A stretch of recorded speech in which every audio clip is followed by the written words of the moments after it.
xam lu ñu bëgg pour ëllëg. tout à fait. Bamba Fall il faut rappeler moom dafa dem ci bannière yi li nga xam ne mooy gëm sa bopp Bougane Gueye Dany mu nekk koo xam ne aussi opposition bi dañ doon am xel ñaar par rapport ak proximité am sax wala sincérité am ci biir opposition bi tey jii Bamba Fall rejoindre ki nga xam ne mooy président de la République Macky Sall finalement est-ce que du donner raison wala sax du gêner ki nga xam ne mooy Bougane Gueye Dany ci combat politique am gis nga sax am na ñu génn ci ñu féetoon ci Bougane Gueye Dany di parler de trahison. mais c'est une trahison. Bamba Fall il a trahi la coalition Gëm Sa Bopp. Et il a trahi Bougane parce que ci bannière boobu la demee élection. Donc c'est vrai que c'est gênant. Ouais. C'est gênant ci koo xam ne on te regarde avec de gros yeux naan est-ce que yow àndoog nguur gi. Que sa benn poids lourd bu nekk nu mu tuddati Médina. ñu voté ba pare rek mu rejoindre ba noppi ni biñ ko recevoir ba pare woo na la xam nga loolu c'est te mettre mal à l'aise davantage. rawatina nag s'il s'y ajoute que 10 conseillers dem ci Timbo à Pikine pour ñu am la majorité au conseil municipal. yooyu ay actes yu ñaaw lañu mais aussi bien Bougane que Ahmed Aïdara ay gan lañu ci politique. C'est pas des politiciens de métier. C'est pas des férus de la politique. Sinon doon nañu gën a sécuriser seen trajectoire. boo xoolee moom il était déclaré forclos à Dakar. Kan moo déposé listam Dakar c'est pas Bamba Fall. Bamba Fall xamul lu ñuy déposé liste.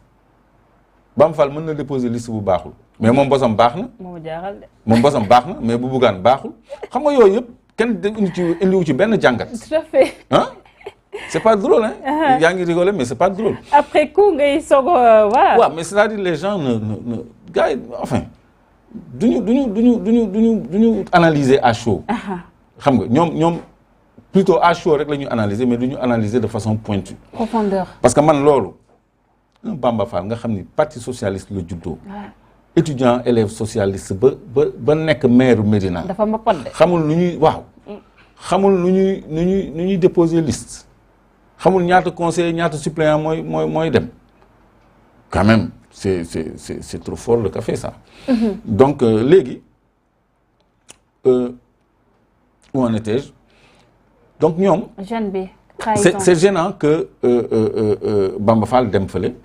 Ça met le soupçon sur Bougane mais man Bougane j'ai la chance de l'avoir approché ñu bëri nag ci réseaux sociaux yi maa ngi gis ñu naan affaire baa ngi leer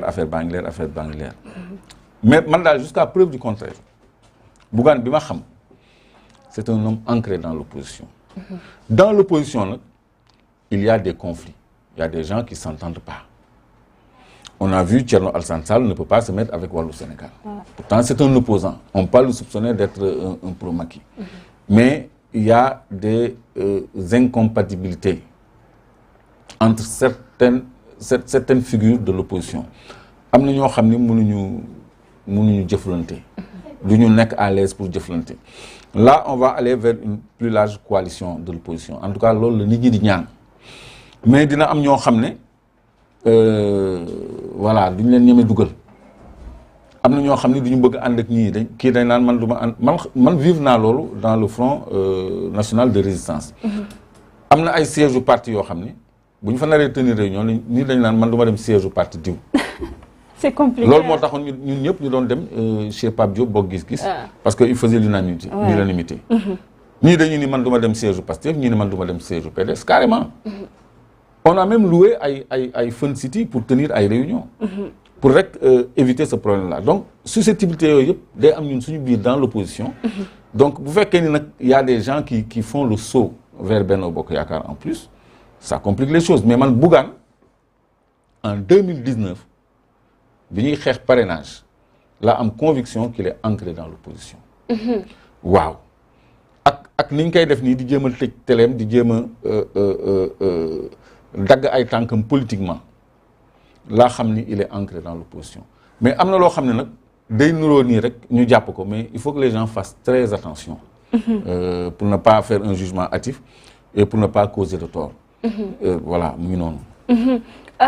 Président Macky Sall ba tey est-ce que jàng na si ay erreur si local bi gis neen carrément sànq yàlla na ko wax mais d'une autre manière Thiès il a été battu kii di Idrissa Seck Parcelles Assainies tamit Moussa Sy mu doon ooyee gros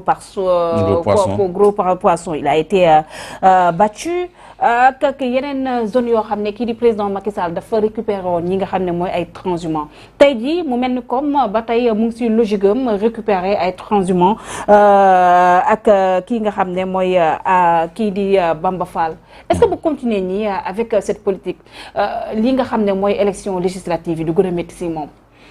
si dina gën a métti ci moom peut-être pas à la Médina il faut que opposition bi liggéey fa lu bëri ça va pas être comme Parcelles. yow moom Médina moom. non Médina c'est une autre réalité.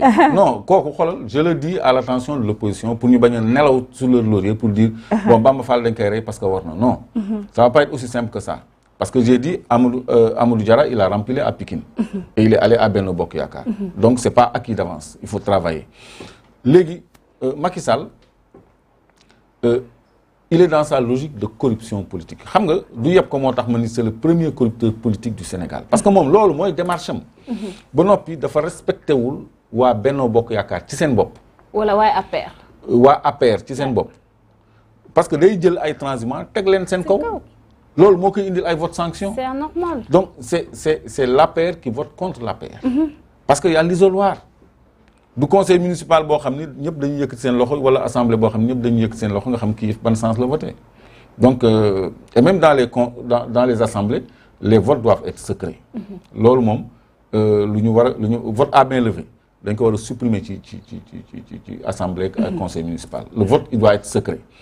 En Europe tu cliques sur un bouton ñu xam ni tu as dit oui ou tu as dit non tu as un pupitre qui est à tes côtés donc. Président Macky Sall moom boo ko gagné moom au lieu mu xool naka lay renverser tendance bi mais ki ko gagné lay jéem a récupérer. et puis c'est pas la fin de l'histoire des maires élus vont aller avec leur mandat de maire à l'APR. loolu gis nañ ko ci magistère bële. ay maire u PDS yëpp PDS la moo tax amatul maire. mais maire am yëpp dem nañu Benno Bokk Yaakaar. et avec le mandat bi nga xam ni waa PDS ñoo leen ko fal.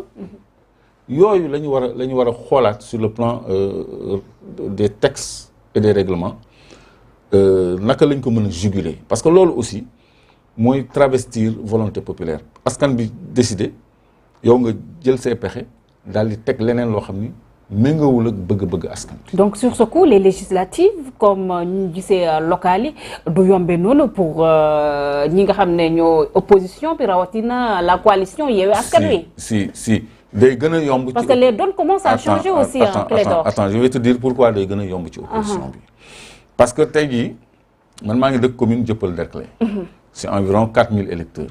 ce système de raw gàddu gi aussi mu ngi fii tuuti aussi Clédor. waaw mais attends que je termine c'est environ 4000 électeurs. léegi qui a le plus de voix même boo amee 2000 et quelques wala 1000 et quelques sax. tu rafles tout. mais législative dafa am majoritaire ak proportionnel. am na raw gàddu. mais am na kii tamit am na proportionnel. mooy liste nationale. kooku muy benn ba noppi découpage bi du benn du ñuy waa Dieuppeul Derklé la ñuy compter seen voix non. département bi la ñuy compter et c'est plusieurs communes. du benn c'est à l'échelle départementale.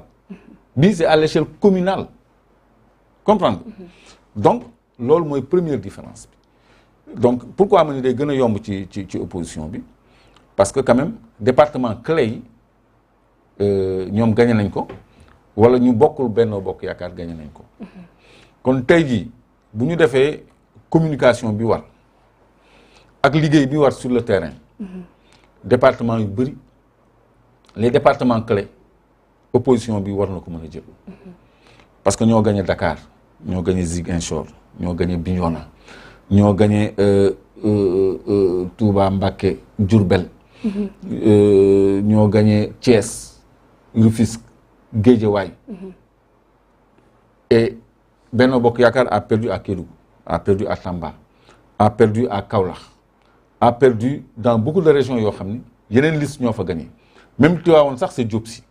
Donc les cartes sont à jouer. L'opposition a une carte à jouer parce que li muy totaliser ci voix ci législative yi bu ñu defee bloc mën na dépasser largement li Benno Bokk Yaakaar mën a am. Mais à condition aussi toutefois que ñu exiger cette fois-ci ñu exiger cette fois-ci te kooku man boole naa ko ci sama responsabilité ñu respecter les dispositions du code électoral en son article L49 du ma tàyyi di ko wax L49 moo ni les partis politiques légalement constitués ainsi que la Sénat ont le droit de regard et de contrôle sur la tenue du fichier électoral. Léegi nañu pousser le président mu jël le décret qui permet d'appliquer cette disposition-là avant ñuy pare la période de révision des listes électorales ñu xam lan moo nekk ci fichier bi parce que ñoom dañuy sàcc élection ba noppi y a un message bu ñuy lancé élection kenn mënatu ko sàcc élection kenn mënatu ko sàcc c'est faux. On a vu Abdou Karim Sall ñëw ak ay nit ñu jógee Orkadiéré yore ay ñaari carte d'identité. On a vu des gens dem ci bureau de vote ñu ni seen tour newu fi. On a vu des jeunes ñu bindal leen non inscrits sur les listes électorales yooyu yëpp ay sàcc la ñu ngi fàttaliku li xewoon Touba ci élection législative yi passé c'était scandaleux. Donc opposition bi war na gën a dëgëral taxawaayam parce que bii c'est la mère des batailles les législatives là mooy premier tour présidentiel yi. mais Clédor certes ñi nga xam ne ñooy yeewu askan bi ñoo gagné li nga xam ne mooy grande ville mais bu ñu defee total des voix aussi Benno Bokk Yaakaar mu ngi am 1 million et quelques voix yeewu askan bi 700 000 voix aussi Clédor est-ce que sur ce coup bu nekkoon élection li nga xam ne mooy élection législative nga xam ne dimension nationale donne bi dinañ nekk naan yeewu askan bi moo gagné. Bien vrai que ñoom ñoo am les grandes villes Clédor mais en termes de voix Benno Bokk Yaakaar moo leen ëppale Clédor loolu moom. Attends, je vais te prêter ma lunette de lecture. Moi je te parle de chiffres. Moi aussi je vais te parler de chiffres. Allez-y, on y va. La bonne lecture, c'est que les voix de Diop Sy ont été comptabilisées pour Benno Bokk Yaakaar. Non man comptabiliser wu ma voix Diop Sy. C'est un million yooyu mais loolu yëpp mu ngi ci biir. buntu bi. buntu bi. mu ngi ci biir parce que nee nañ ñoom la. ñoom la di tamit. non mais du ñoom parce qu'on a entendu le député là qui a attiré l'attention sur une disposition de loi là ci affaire premier ministre bi j'oublie souvent son nom. Monté. waaw Monté. nee na bu ñu comptabiliser voix wu buntu bi. ci voix wu Benno Bokk Yaakaar. Peut-être Mambay Niang coalition 2035 mën nañu ko comptabiliser foofu. ak ànd nawle bi Adama Faye mën nañu ko comptabiliser loolu. non Adama Faye non. mën nañu ko comptabiliser ci Benno Bokk Yaakaar. mais ay coalition buntu bi ay Serigne Mboup mais pourquoi ñu dugal seen voix wu Serigne Mboup ci seen 1 million et quelques. yooyu c'est une fausse analyse ñoom dañuy nax seen bopp c'est comme je disais c'est de la psychothérapie politique. dañu dajale li des ci voix yëpp. ni ñoom ñoo ko moom. li opposition bi gañ li Yewwi Askan bi gañewul ba noppi li complété lecture bi mooy quand même dans 13 départements sur 46 Yewwi Askan bi n'a pas été représenté. Donc ils ont eu 0 voix. Dans 13 départements Yewwi Askan bi a eu 0 voix léegi législative yi du ñu am 0 voix. ci 13 départements yi xanaa dañ ci am sax 13 000 voix 1000 voix par département donc loolu ça fausse la grille d'analyse bi nga wax ni ñoom dañu dajale décide bi yëpp ni ñoom la Yewwi Askan bi lii la am Wallu Sénégal lii la am Gëm Sa Bopp lii la am jeex na. C'est une fausse lecture. Et ils vont avoir la surprise de leur vie bu fekkee ni noonu la ñuy naxee seen bopp en direction des législatives mais ñoom intérieurement xam nañu ngi xew. Ils ont les bons renseignements te xam nañ ñoom levier yi ñuy activé pour renverser vapeur bi léegi nag opposition bi moo leen war a marquer à la culotte pour seen sàcc yooyu bañ a jàll. Sécuriser le vote des législatives. Juste rappeler aux internautes yéen a ngi suivre cette émission Le Rendez-vous de Sénégal 7 et je suis avec monsieur Clédor Sène leader du mouvement Claire Vision membre de la